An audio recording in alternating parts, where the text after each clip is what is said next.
कि शहीदीन की हुक्मरानी रहेगी, शहीदीन की हुक्म हरे देश के चौकीदार। जाते जाते बिल्कुल आखिर में दो बंद एक ऐसी नज्म का जिस नज्म ने मुझे इमरान बनाया।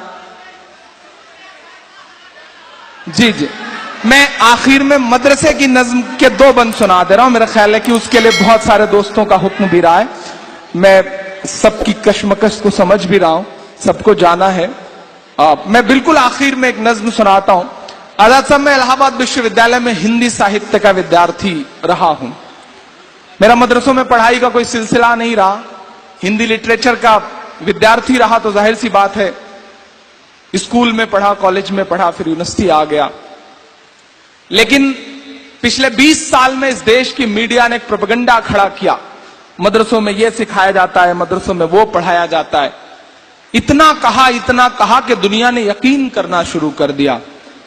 कभी हिटलर ने कहा था कि एक झूठ तब तक बोलो जब तक सच ना मान लिया जाए। इस बात पर सबसे ज्यादा अमल किया हमारे देश की मीडिया ने और कुछ चंद तथा कथित स्वयं सेवकों ने।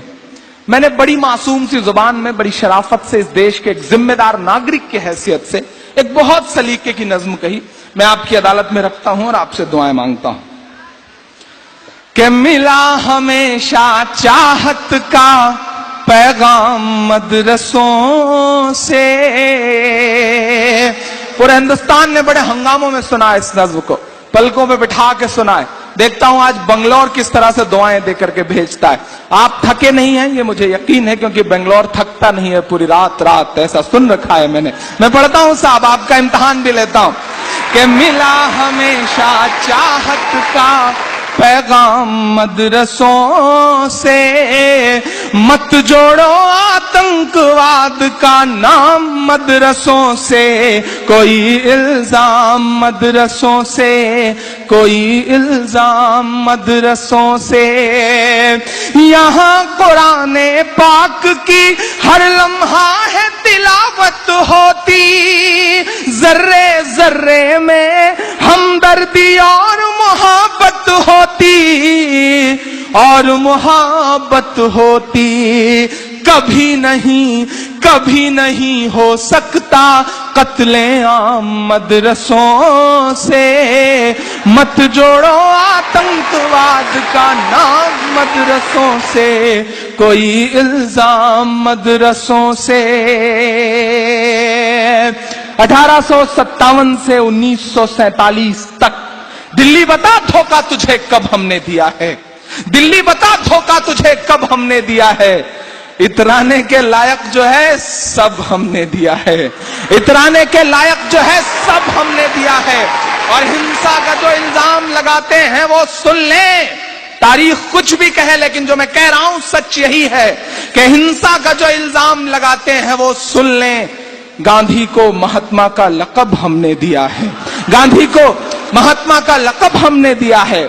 कि चाहे शेखुल हिंद हो या फजले हक खैराबादी, चाहे शेखुल हिंद हो या फजले हक खैराबादी, जंगे आजादी में सबने अपनी जान लड़ा दी, अपनी जान लड़ा दी। मिला हमें आजादी का इनाम मदरसों से, मत जोड़ो आतंकवाद का नाम मदरसों से, कोई इल्जाम मदरसों से। इस देश का मिसाइल मैन अपनी 5वीं तक की तालीम चेन्नई के एक मस्जिद के बरामदे में बैठ के पूरी करता है और बाद में इस देश को परमाणु संपन्न बनाता है। लेकिन मीडिया का प्रोपेगेंडा अपनी जगह। मैं एक बंद पढ़ता हूं साहब कि पड़ी जरूरत देश को जब जब किया कमाल इन्हीं ने। भारत क्रिकेट का विश्व कप जीतता है, क्रिकेट के भगवान सचिन तेंदुलकर को जीत का जश्न मनाना होता है। तो उन्हें कंधे पर उठाने के लिए गुजरात की मस्जिद के मुअज्जिन का लड़का यूसुफ पठान आगे आता है, उन्हें कंधे पर उठा के पूरे स्टेडियम के चक्कर लगाता है।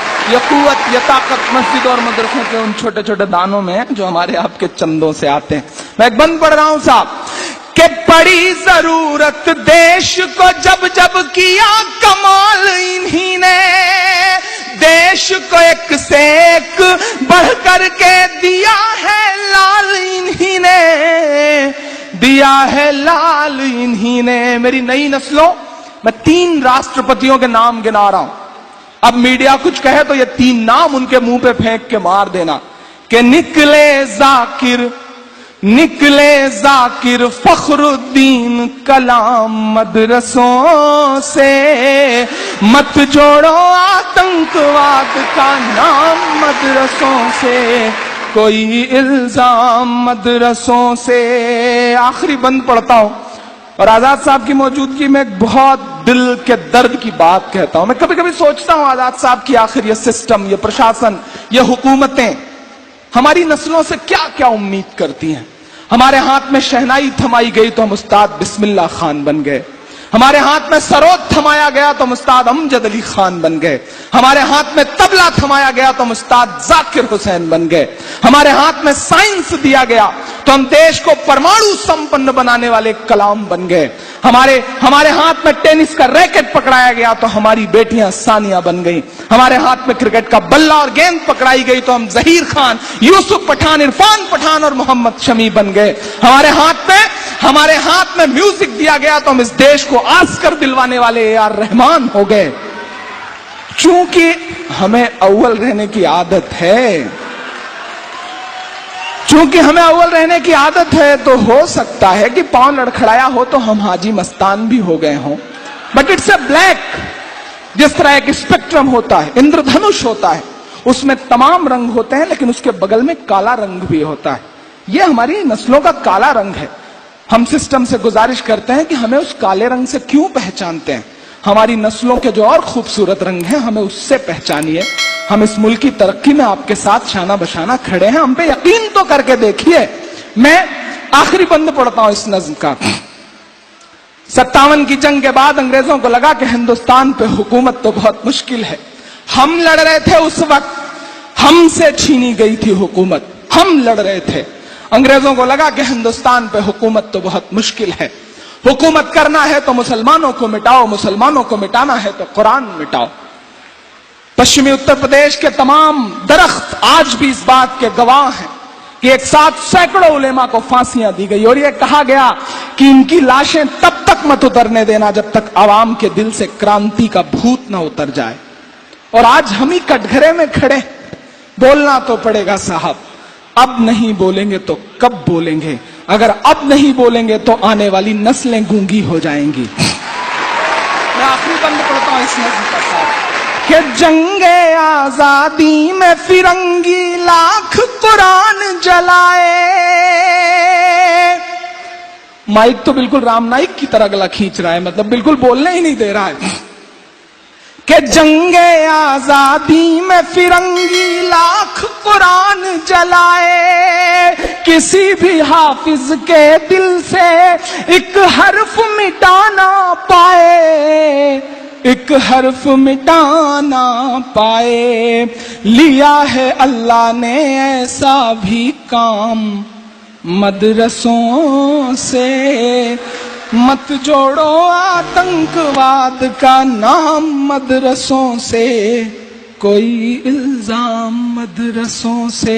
बहुत शुक्रिया, बहुत मोहब्बतें, बहुत मुबारकबाद रोशन बेग साहब को इस Subscribe now and press the bell icon. Never miss an update.